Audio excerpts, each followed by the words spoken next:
is enough said. Happy Saturday, Heat Nation! Your boy Ernest here, back with another Miami Heat Talk video. Would really appreciate it if you guys can support the channel by liking, sharing, subscribing. We're pushing to 6,000 subscribers. Now together, let's go on another Miami Heat Talk adventure. Before we get started with today's topic, you guys, just a heads up, the Miami Heat do have a game tonight against the Portland Trail Blazers. Every game matters. Even though we're still before the halfway of the season, this Eastern Conference is tight, you guys. Every win, every loss makes a difference. You saw it the other day. The Miami Heat were the ninth seed when we were 17-17. You win 2 straight games after that, you get bumped up to the 6th seed. Now the Heat are the 7th seed technically right now, but they're literally only a game down from Milwaukee in the 4th seed. Half a game down from Indiana, a game down from Orlando. This Eastern Conference race is tight. Now look, do I want the 1st and 2nd seed? Sure. But those are pretty much going to be locked by Cleveland and Boston. New York's got a stranglehold on the 3rd seed. So right now, it's the fight for the 4th seed. It's the fight to get seed number 4.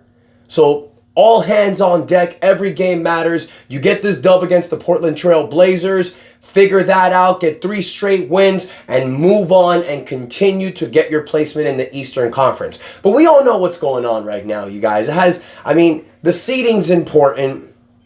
Every game matters. But right now, everybody's on Jimmy Butler watch. Every day something new comes out. Every day a new development, a new rumor comes out. And yesterday was no different. And that's something I want to talk about today. Because it was reported that the Miami Heat are still trying to make a trade for Jimmy Butler. But as the days go by, as Jimmy Butler's suspension gets closer and closer to the final 7th game, it looks like the Miami Heat haven't really gotten an offer that they're thrilled about.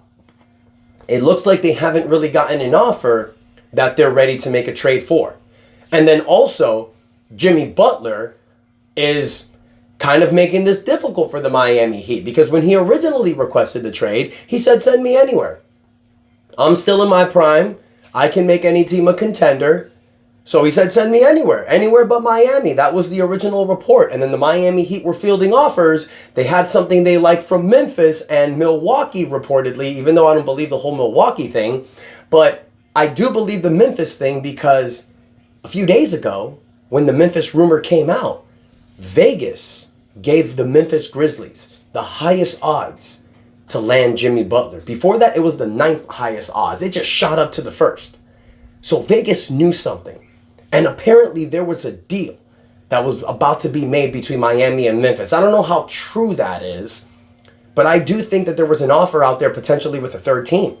And then Jimmy Butler nixed that, because Jimmy Butler's camp contacted Memphis and told them not to trade for Jimmy Butler, that if they trade for Jimmy Butler, he will opt out of his contract. And then the same thing was reported by Milwaukee. Now, there was a post by Sam Amick yesterday. Sam Amick is a big reporter with the NBA. He's an inside investigator. And when he says things, a lot of it is true. So I'm going to read this quote from what he said. What I've been told is Memphis for sure, we're told by Jimmy Butler, does not want to go there. The Milwaukee thing, admittedly, I'm a little confused by, because it's been confirmed in a couple of spots. But I was told from somebody who 100% would and should know that Jimmy Butler's camp had not spoke on Milwaukee. Now, there's been chatter about the Bucks and the idea of them kicking a Butler trade around. I probably move from that possibility. I don't sense a lot of eagerness from the Bucks side to go down that road. End quote. I don't think Milwaukee's an option, you guys, because Milwaukee's a second apron team. When you're a second apron team, you can't take back more money than what you're sending out. You also cannot aggregate players, which means put multiple players in a deal for Jimmy Butler. So the only players that would make sense to trade for Jimmy Butler is Damian Lillard or Giannis Antetokounmpo. Milwaukee has the 4th seed right now. They're fighting for playoff positioning just like us. why would they make that trade? I mean, I'd be cool with taking Damian Lillard and sending Jimmy Butler, even though Damian Lillard has more years on his contract. A big three of Damian Lillard, Tyler Hero, and Bam Adebayo, I think Spo can figure that out. But the likelihood of Milwaukee doing that, I don't see it.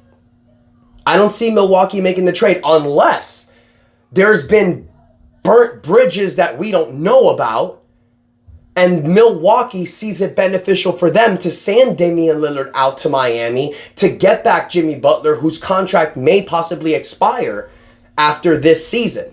Maybe Milwaukee's thinking, well, look, if we send Dame out, that's 3 years of this contract he has left, similar to Bradley Beal that Miami's going to take. We take Jimmy Butler, put him with Giannis, see what happens there, see what they can do. Jimmy's more of a defensive-minded player. That works for Milwaukee when they had Drew Holiday. So yeah, it does make sense for Milwaukee to make a trade like that if they're looking to free up these numbers off their books, because Jimmy can opt out of his player option instead of them having Damian Lillard for the next 3 years. I'm not saying that the Milwaukee experiments failed, but you're seeing that with Damian Lillard and Giannis Antetokounmpo, they're not really the favorites to win a championship. They're hovering around the middle. They had a pretty bad season earlier this year until Chris Middleton came back. So yeah, that can definitely be a possibility. But the likelihood of that happening, you guys, I just don't see it. It looks like Jimmy Butler is trying to push himself to get traded to Phoenix. And the only reason why is because the owner of the Phoenix Suns is filthy rich and will definitely give Jimmy Butler that maximum contract extension we know he wants. The last few days, you guys, I mean, one thing it's very clear about Jimmy Butler, he wants to get paid. Winning a championship is great and all. He'd love to go to a situation where he can win a championship, but number one priority for Jimmy is to get that bag. You're seeing that more and more. Now, Phoenix looks to be the only team that's ready to give him that money. Kendrick Perkins reported a couple days ago on a podcast that Phoenix is prepared to give Jimmy Butler a 2-year, $121 million contract extension. How true is that? I don't know. But if Kendrick Perkins is saying it with the connections and ties that he has, I think there's some truth there. And I do believe that Phoenix would be willing to do something like that. Put Jimmy, Kevin Durant, and Devin Booker together, that's better than having Bradley Beal on that team. But I'm telling y'all, it ain't gonna happen unless Phoenix can find a third team to take Bradley Beal, because the Heat don't want that contract. Damian Lillard might be one thing. Damian Lillard's a lot better than Bradley Beal. I would be willing to take Damian Lillard if Milwaukee's willing to do that for Jimmy Butler. But the likelihood of either of these trades happening, probably not. So I think what's honestly going to happen, you guys, a trade might not happen. Jimmy Butler's probably going to have to report back to the Heat. And then once he reports back to the Heat, this is going to get worse. The drama's going to build. The likelihood's going to build. The problems are going to build. I feel like if Jimmy comes back, he's not going to make this situation easy. Look at what he did yesterday.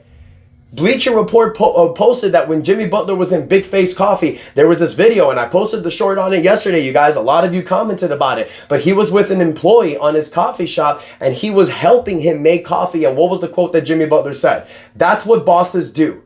We build you up. We don't break you down. And then he looked at the camera and did this. He's trolling. He's trolling. Now, why the hell he would say something like that doesn't make any sense, because I'm sure if that employee called out sick the next day, called out sick the day after, called out sick another day the week prior, called out 2 days sick the 2 weeks prior after that, I'm sure he won't be a Big Face Coffee employee anymore. So what the hell are we talking about here, Jimmy? How is your boss breaking you down when you're constantly calling out of work? I mean, let's be real here.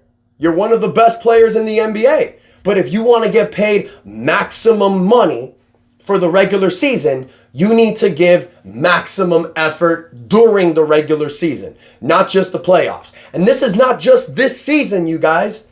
This has been a situation we've seen since the 2023 season.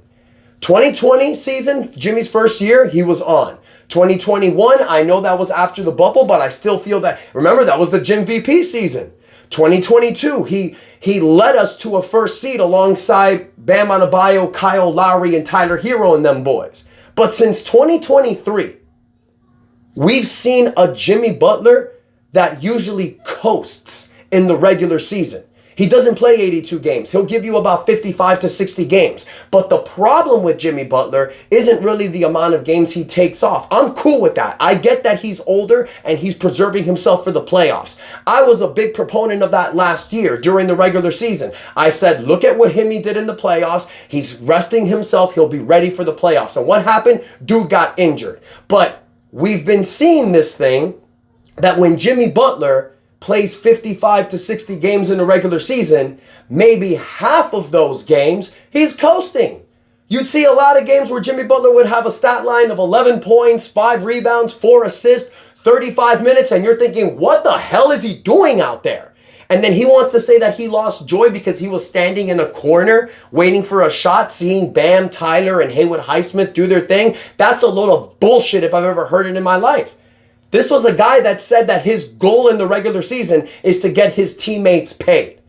And now you want to come back and say this. It's all bullshit. It's all about money. And I think the most Jimmy Butler thing that will happen, and I'm calling it now, you guys, you know your boys, the Miami Heat, Nostradamus. Jimmy will not be traded. He will come back the game against the Denver Nuggets, and he will ball the F out all season long. Because he's seen all this talk. I'm sure he's seen the mural that's called him a quitter. I'm sure he's seen all the Heat fans ganging up against him. I'm sure he's seen all the reports about he's too old.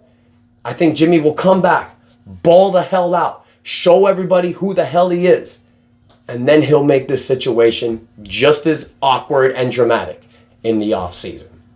So let me know what you think in the comments, Heat Nation. What do you think about everything I said? Do you think Jimmy will be traded? Do you think Jimmy will stay a Miami Heat after the trade deadline? Let me know what you guys think in the comments. Don't forget to like, share, subscribe. We pushing to 6,000 subscribers. Thank y'all for the support. Until next time, your boy Ernest out. That's enough said. And peep my wrestling ERA shirt. Fight hard, win gold. ERA. It's in the name.